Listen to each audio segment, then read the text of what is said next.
नमस्कार. उद्या आहे पुत्रदा एकादशी. ह्या एकादशीचे महत्त्व आणि ही एकादश केल्यानंतर कोणते फळ मिळते आणि संतान प्राप्तीसाठी ही एकादश कशी करावी, आज आपण जाणून घेणार आहेत पुत्रदा एकादशीबद्दल संपूर्ण माहिती. त्यामुळं व्हिडिओ संपूर्ण ऐका. हिंदू पंचांगानुसार प्रत्येक महिन्यामध्ये 2 एकादशी येतात. त्यापैकी श्रावण महिन्यामधील शुक्ल पक्षातील एकादशीला पुत्रदा एकादशी असे म्हटले जाते. ह्या दिवशी भगवान विष्णूची विशेष पूजा आणि उपासना केली जाते. धार्मिक मान्यतानुसार संतान प्राप्तीची इच्छा असलेल्या दाम्पत्यासाठी पुत्रदा एकादशीचे व्रत विशेष मानले जाते.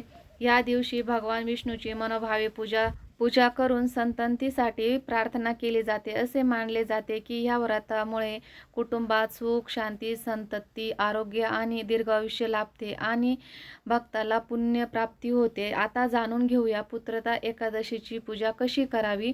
एकादशीच्या दिवशी सकाळी लवकर उठून स्नान करावे आणि स्वच्छ कपडे परिधान करावेत. त्यानंतर घरातील देवघर स्वच्छ करून भगवान विष्णूची मूर्ती किंवा फोटो ठेवावा.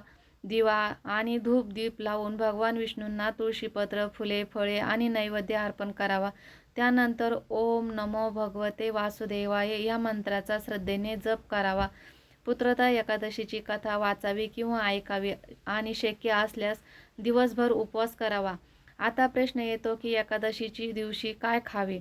उपवास करणारे भाविक आपल्या परंपरेनुसार फळ, दूध, दही, साबुदाणा, शेंगदाणे आणि बटाटा यासारखे उपवासाचे पदार्थ घेऊ शकतात. काही भक्त निर्जल उपवास देखील करतात. मात्र एकादशीच्या दिवशी धार्मिक परंपरेनुसार धान्य, तांदूळ, डाळ आणि कडधान्ये टाळली जातात. तसेच या दिवशी राग, वाद, विवाद आणि चुकीच्या कृत्ये टाळून भगवान विष्णूचे नामस्मरण करावे आणि मन शांत ठेवावे. दुसऱ्या दिवशी म्हणजेच द्वादशीला योग्य पद्धतीने पारायण करून व्रत पूर्ण केले जाते. शेवटी एक महत्त्वाची गोष्ट, पुत्रदा एकादशीचे महत्त्व आणि त्याचे फळ हे धार्मिक श्रद्धा, पुरातन परंपरा आणि भक्तीवर आधारित आहेत.